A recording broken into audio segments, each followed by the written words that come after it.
sesuatu yang enggak ada. Kemudian sesuatu yang enggak ada menjadi penyebab sesuatu yang ada. Aneh gak? Luwih aneh. Sesuatu yang enggak ada itu mestinya kan enggak bisa ngelabeti, enggak bisa berfungsi, enggak bisa ada gunanya. Wong jenenge ra ono iku ora marai apa-apa. Ora ono kok dadi sebab. Sesuatu yang menjadi sebab itu yang wujud apa yang enggak ada? Yang wujud. Sak takok. Lah kalau enggak ada Tuhan berarti alam raya ini lalu sebabnya apa? Ya dari ketiadaan, lalu tiada itu menjadi sebab. Yang tiada kok jadi sebab itu tekem lho. Mikir. Di mana-mana yang sebab itu harus barang yang wujud, enggak boleh tiada kok jadi sebab. Ini kan jadi aneh, sesuatu yang tiada menyebabkan sesuatu yang ada. Terus dia ya pokoknya ronde ini kalah, Pak. Tahu kapan tak pikir aja. Pikir nganti mati temenang aku ngono. Makanya sebetulnya dalam ilmu mantek, pertama itu kita tidak harus iman Tuhan itu namanya Allah, tidak harus. Makanya pertama dikenalkan, sementing kenal Tuhan itu ada dulu. Disebut zat sing wajibil wujud, belum disebut namanya Allah. Allah itu disebut nama Islam, itu paham ya? Saya ulang lagi, Allah disebut itu nama Islam. Tapi kalau penemuan akal hanya sampai kita ini butuh zat sing wajibil wujud, sing menjadi penyebab semua alam raya ini. Di bahasa Arab disebut musabbibul asbab. Belum menyebut Allah musabbibul asbab. Islam pun pertama Iqra turun ya gak nyebut Allah. Iqra bismi rabbikal ladzi khalaq, khalaqal insana min 'alaq. Iqra wa rabbuka. Tuhan itu siapa? Yang mencipta. Nah, yang mencipta ini oleh syariat Islam disebut Allah. Tapi dalam logika yang penting kowe kenal sik ana musabbibil asbab. Pastikan bahwa alam raya ini yang wujud pasti disebabkan sesuatu yang ada. Enggak boleh barang wujud kok diciptakan oleh sesuatu yang tidak ada. Wong gendeng ora barbar, barang ra ono mbok sifati al-khaliq. Sing gawe langit bumi apa? Pencipta. Penciptane apa? Sesuatu yang tidak ada. Kowe ikhlas diutek ngono kowe ikhlas ta ora? Gak kowe ikhlas ta ora diutek ngono kowe ikhlas ta. Kowe gelem dadi bodho ngene. Gelem kan?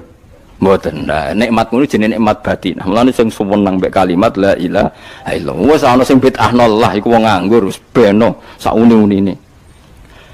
Tapi kadang memang kita berlebihan. Tahlilan rabar-bar matang puluh dina ini rabar-bar. Muka alasan wis disangoni akeh tahlil sedih lho sakake penggemar sing keselen sing rantuk sangu ya butuh cepet. Mulane cara kula niki penting kula utar nggih. Kowe nek ora cocok tahlilan 40 dina wis ngomong ae kira cocok model harinya. Tapi ki aja menolak kalimat la ilaha illallah iku disifati Kanjeng Nabi kalimat thayyibat. Wong Nabi nyifati thayyibah, kalimat yang suci kok nyifati bid. Tak soal kira cocok wong sebut. Misalnya kamu bilang saja wong mati wis sangu amale lha apa didongakno barang. Nek kowe pengen ndonga ora usah ndonga. Ya ora usah biasa wae. Kula lah mbok dongakno ya ora seneng. Gak meyakinkan. Karo dene mlebu swarga butuh dongamu ora ono swarga fadhole pangeran apa mbok dongano barang. Nah tapi kowe donga aku ya seneng. Senenge ya semau lah timbang nyanyi-nyanyi rame-rame sadok donga. Mbok mandi mbok ora pokoke donga. Saya ulang lagi ya. Makanya Quran itu melatih logika sampai seperti itu. Am khalaqus samawati wal ard bal la yuqinun. Sampai terus diulang-ulang. Am khuliqu min ghairi syai'in. Kalau mereka merasa Tuhan enggak apa-apa, tapi buktikan mereka ini wujud sendiri tanpa sebab. Atau begini, kalau mereka tidak tahu sebab pencipta langit bumi, mereka sendiri suruh yakin kalau mereka adalah penciptanya. Am humul khaliqun. Enggak apa-apa. Ya tapi masih Abu Jahal gendeng lah, masih Abu Lahab ngawur lah, nak takoki, ya wes pangeran kowe wae sing gawe langit bumi. Penggemarnya saja pasti tertawa. Mosok Abu Lahab darane pencipta langit bumi, wong lahire ning bumi. Tapi Quran oleh gojlok am khalaqus samawati wal ardo. Apakah mereka menciptakan langit bumi? Bala yuqin. Mereka pun tidak pernah yakin. Jadi itu pangeran. Makanya di mana-mana orang alim itu suka debat.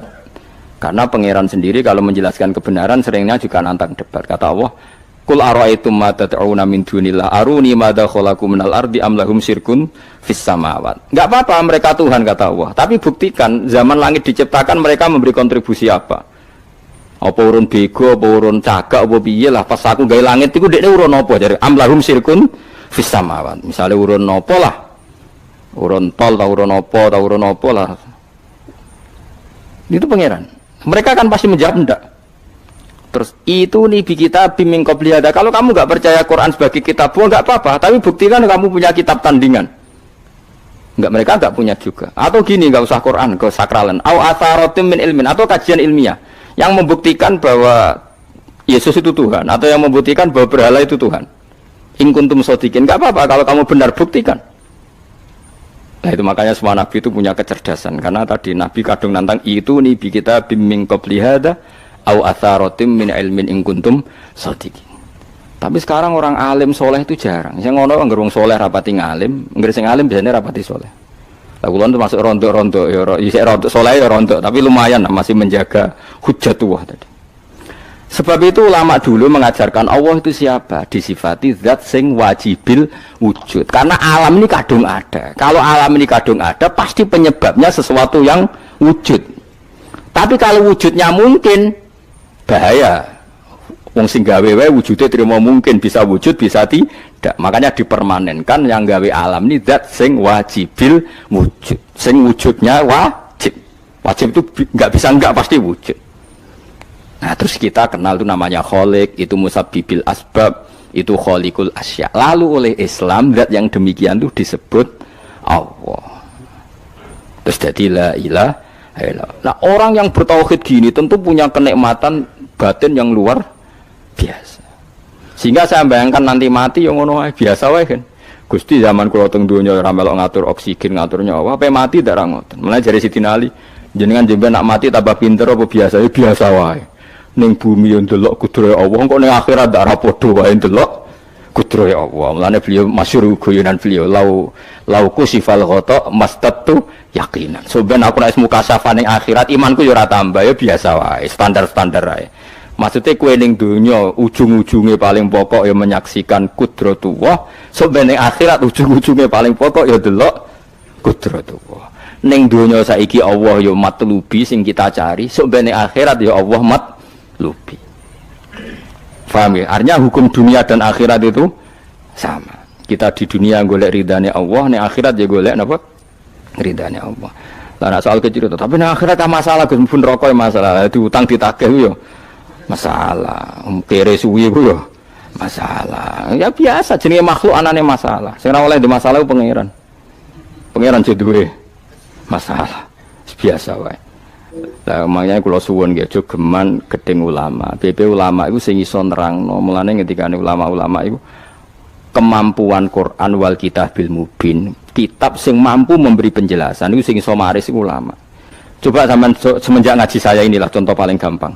Sampean nglafadzno la ilaha illallah itu kan kelihatan biasa. Biasa ambek ngantuk, kadang gremeng sing mimpin tahlil macam-macam lah.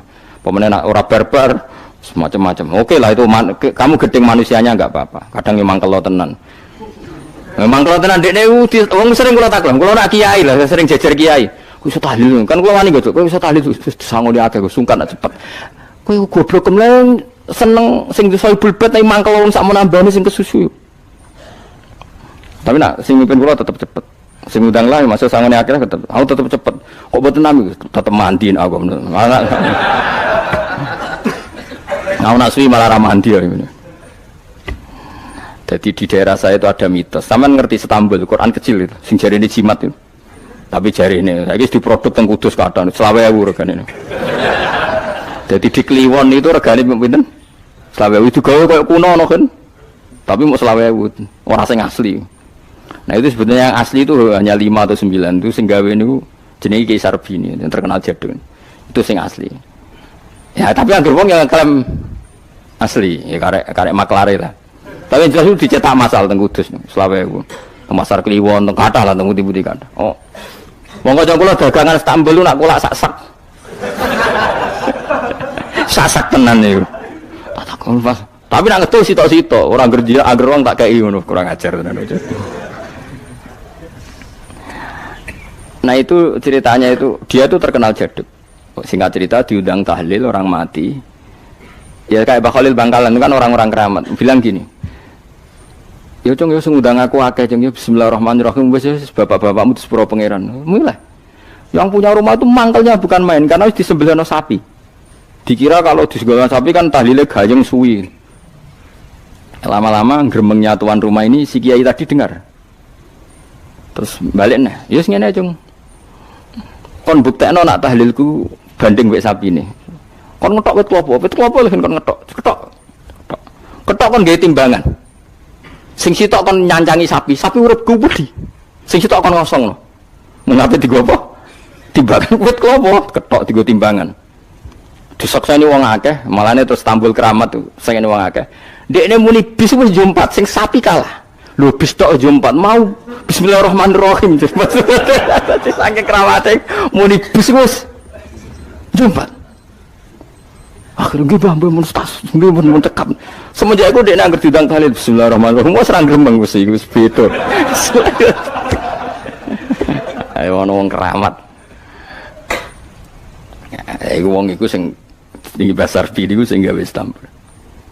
Ya anak putune kathah kula sing kendal nggih kathah sing nggih do rata-rata nggih penggemar kula sakniki.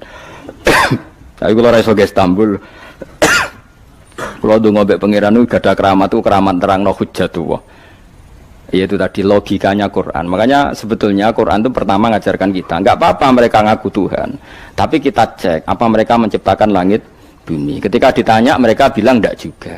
Ya sudah, berarti kita ada ini tanpa sebab. Am khuliqu min ghairi syai'in, kita diciptakan tanpa sebab. Aneh juga secara akal kan, masa kita yang ada disebabkan oleh sesuatu yang tidak ada. Akhirnya kita temukan penyebab itu bernama musabbibil asbab atau wajibil wujud. Lah yang itu oleh Islam disebut Allah. Mulane itu jenenge, kalau kamu sudah sampai seperti itu berarti kamu punya nikmat zahiratau wa batinah. Hiya al ma'rifah, kata Imam Suyuti, nikmat batinah itu ma'rifat. Nah, ma'rifat seperti ini yang ma'rifatul anbiya, ma'rifatul ulama, ma'rifatul auliya, ma'rifat yang la tuzalziluhul fitan, yang enggak mungkin diguncang oleh fitnah karena sudah permanen. Jadi disebut sibghatullah wa man ahsanu minallahi sibghah, sudah permanen, sudah menjadi sibghah. Nah ini insyaallah yang seperti ini yang tidak bisa diguncang oleh fitnah apapun. Ya kamu harus latihan, terus latihan. Akhirnya ya butuh pelatih.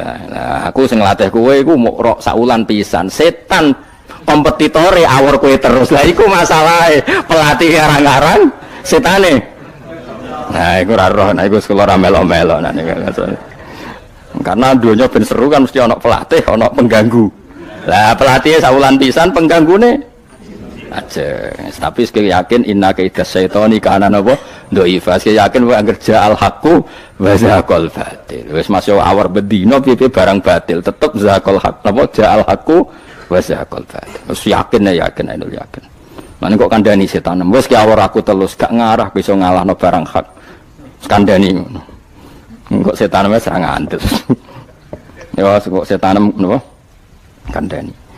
Jadi sebetulnya ini pentingnya ulama. Jadi jangan kira tradisi ulama itu kayak dibayangkan para peneliti. Peneliti rata-rata orang kampus. Kadang-kadang penelitinya tidak ulama. Raro rasanya jadi ulama. Sebenarnya kalau di kalangan ulama biasa. Misalnya Said Abdul Haddad itu termasuk Qutbul Irsyad. Beliau biasa saja baca kitab Ibnul Qayyim. Padahal muridnya Ibnu Taimiyah. Dulu ulama itu ya biasa saja. Saya ya berkali-kali tidak kunut, tapi bukan karena apa-apa. Ya Abu Hanifah ya nggak kunut, ya biasa saja. Mertua mbahnya istri saya itu, keluarga sebelah kiri itu kalau sholat kunut terus sampai kabundut. Ya biasa saja ada mazhabnya. Karena kunut nazilah itu karena ada masalah. Zaman akhir masalah, makanya beliau kunut. Terus nggak apa-apa, itu ya nggak masalah. Yang masalah aku ilmunya kurang terus kecangkeman itu masalah. Wes kena kurang paham. Saya pernah ya ngaji begini di mana-mana ya. Dulu saya masih ingat, sholat jenazah itu pasti di depan. Terus kita, sama lihat nanti di kitab Mahali, kenapa sholat jenazah harus di depan? Ya karena memang mulai dulu yang namanya sholat jenazah itu di depan, mayitnya di depan. Tapi mulai dulu zaman Imam Nawawi yang terkenal yang ngarang kitab Majmu', ngarang Minhajul Thalibin itu bilang, sebetulnya ada kaul yang mengatakan jenazah itu boleh di belakang. Pipi gak imam. Kok wajib kok ngarep bangun imam tapi masuk akal ora? Masuk akal, tapi aja praktek. Ya mau kowe ngomong masuk akal, tapi masuk akal ora imam kok wajib kok ngarep. Coba alasannya apa? Kok iso wajib udah kok ngarep ora? Nah, sekarang terbukti di Arab Saudi. Di Arab Saudi era dulu itu setiap jenazah itu kalau sholat diletakkan di depan, dekat Ka'bah. Sikat cerita tahun 84 atau berapa, ternyata itu senjata laras panjang. Jadi senjata laras panjang dibungkus pura-pura apa? Jenazah. Setelah di depan ternyata senjata terus dipakai pembantian. Tapi ya akhirnya enggak banyak korbannya, memang dilindungi Allah. Semenjak itu trauma. Sekarang tuh sampean kalau sekarang haji atau umroh kan tiap ba'dal maktubah kan ada sholat jenazah. Itu jenazahnya di kamar jenazah, enggak di depan. Artinya kan di belakang musolli apa? Di belakang yang sholat. Nah ini alhamdulillah itu zaman Imam Nawawi termasuk sudah mendiskusikan itu. Ada kemungkinan yang kita sholat itu di belakang kita. Nah, kalau di Arab Saudi semuanya dipaksa di depan, wong kaji rasido kaji. Semati wakil mendak kok ngarep. Gak sido tawaf wong. Kepeken jenazah. Lah wong Indonesia tok nak kaji mati piro saja. Kabeh ditakok ngarep. Ini pentingnya ulama. Dulu biasa ulama meskipun kita di Indonesia ra perlu marah tekno ngono, kita taqabbal wa minna minkum taqabbal. Loh, karena saya pernah ngalami di kampung saya itu kan biasa kalau mayat itu kan ndase enggak lor, sikile ning kidul. Madhep kiblat. Mbaya gitulah orang madhep kiblat, pokoknya sirahe ning lor, sikile nang gitu. Oh itu sudah berpuluh-puluh tahun, mungkin ratusan tahun sudah. Kemudian lala itu ada kejadian satu tamu itu berkeyakinan sirahe ning kidul. Di sini kan ada madzhab sebagian sirahe ning kidul, sikile ning lor. Kebetulan tamu itu keluargane. Akhirnya walhasil yuk mindah, yuk muter. Lah tonggo-tonggo kan mudine barang rawani. Serawani. Terus takok aku, "Gus ini cara jenengan sepundi?" Ya nanti patah-patah kon muter dhewe. Wong ini nekat ngamuk, wis ngamuk. Sesuai jare wong-wong. Ya pokoke keputusan tertinggi ning Gus Pak dawuhe piye jare mudine. Tak omongi ngene wae. Kula niku sinau fikih wis suwe, cek ndas ning lor, cek ning kidul. Mayit ning guri wae kula roh kaule, pemene sampean puter mun puter. Tenang mawon ta mrene. Kula niku sinau fikih mun suwe, menawa sirah ning lor apa kidul. Mayite nggo guri kon kula roh kaule. Sakire mikir, iku Gus Bak masuk terus mikir. Ya pun Gus mun salat-salat. Jadi artinya kalau dalam khazanah Islam itu banyak sekali. Karena fikih itu masalah furu'iyah, nggih masalah apa? Kamu gak yang kuwi iso kudu iso tenan iki tentang kalimat dari Allah tadi kudu iso tenan ra oleh anu tanpa ngono-ngono iku gampang. Saiki salat ghaib misalnya. Misalnya kemarin Pak Hasyim Muzadi wafat. Orangnya wafatnya di Malang. Malang wetane Jogja misalnya. Oleh gak wong Jogja salat ghaib? Oleh kan, padahal mayite kok guri. Ngono terus sesuk fatwa nak mayit kudu kok ngarep. Yang di timurnya Malang boleh sholat ghaib, yang baratnya nggak boleh karena ngungkuri mayit. Gendeng aja. Ibu ora usah ngono, ngaji ku sing khatam, nek khatam ora usah kecangkeman. Mana dalilnya? Kok ora maca kitab kok kon ro. Kadang kula tak tamani, Gus dalilnya mana? Kowe ngajak bantah apa takok? Nak ngajak bantah-bantahan ora level kowe ora roh kok ngajak bantah sing roh. Lu dene cek takok dalilnya mana? Lu bantah-bantahan kok takok. Bantah-bantahan itu mestinya ya khazanahnya banyak, referensinya. Bantah-bantahan kok takok. Dalilnya napa Gus? Lah ya kowe takok apa ngajak debat. Nak takok tak dudono, tapi kowe iku muridku ngomong takok. Lah nak debat ki aja takok, kitabem sak dus wae ku sak dus. Takok Gus takok. Takok. Sing apik ora usah kecangkeman menawa takok. Jadi kalau seperti itu gampang kalau furu'iyah tadi logikanya kan jenazah itu ndak imam. Kenapa sih wajib di depan wong ndak imam? Sehingga alasan di depan karena mulai dulu ulama kalau nggak ada kondisi yang luar biasa ya umumnya di depan ya kita ikut di depan. Lalu di depannya apa sirahe ning lor apa ning kidul ora tau nginceng ngono jawab ngono wis bungkusan. Wis apa? Bungkusan. Ya wis. Mulane wong ora usah kecangkeman. Nak nuruti eskal ku eskal. Misale ke salat saiki madhep kiblat. Tetep ukurane iku pas ngadeg. Lah nak sujud ya ki madhep ndi? Ayo tak takoki. Kowe nak salat kan madhep kiblat. Ya iku ora pas ngadeg. Jadi pas sujud. Yo wong umume wong madhep kiblat iki tapi istilahnya ngono ya madhep kiblat. Ora kok kowe gak arah fikih ngene. Salat wajib madhep kiblat, nak ngadeg, nak rukuk madhep bumi, nak sujud ora ono fikih ngono iku. Wong kok elek ngono, cangkem kok elek ngono. Ya ora usah ngono umume wong muni madhep kiblat ya muni madhep. Kowe ora usah kecangkeman gawe sarah. Madhep kiblat tu nak ngadeg, nak rukuk. Geneman ngono. Mane sing apik, dadi ulama ku sing apik. ilmune akeh tapi biasa wae. Enggak kula biasa mbek wong. Kula biasa. Kula nek jejeroken wong ya ora ngerti sing ulama endi ora. Lah wingi ki akad kali Habib Anis kula jak akad-akad teng mriku. Ya wong ora ro bedane ndi sing Gus Bayu kan padha wae. Tendangi wong wis padha wae. Ulama ketara anak ngomong hukum lagi ketara. Malah kadang sing ora ulama lebih meyakinkan. Nah, tapi yang merengat-merengat kok koyo mikir hukum berat.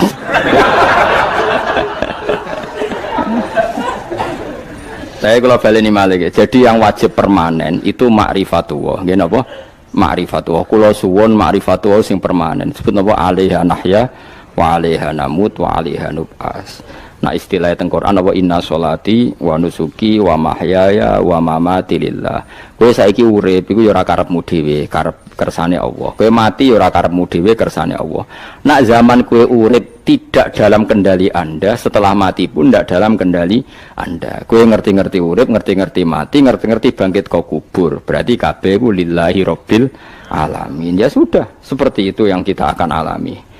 Nah, lalu kita sanggup kalimat, yang kalimat ini pula kita hidup, kalimat ini pula kita mati. Itu dalam makna ilmu hakikat.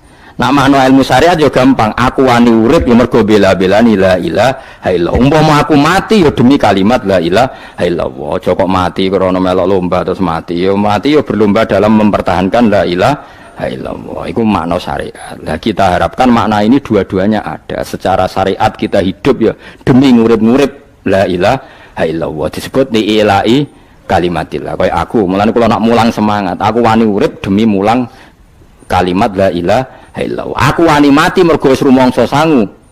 La ilaha illallah itu makna syariat. Kalau makna hakikat, kowe gelem ra gelem uripem ya mergo kersane Allah, ora mergo kersam.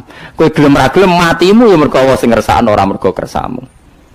Itu disebut inna sholati wa nusuki wa mahyaya wa mamati lillahi rabbil alamin. Piye mergo hakikate wala syari kalah. Allah kalau menghendaki enggak ada yang bisa menandingi, enggak ada sekutunya.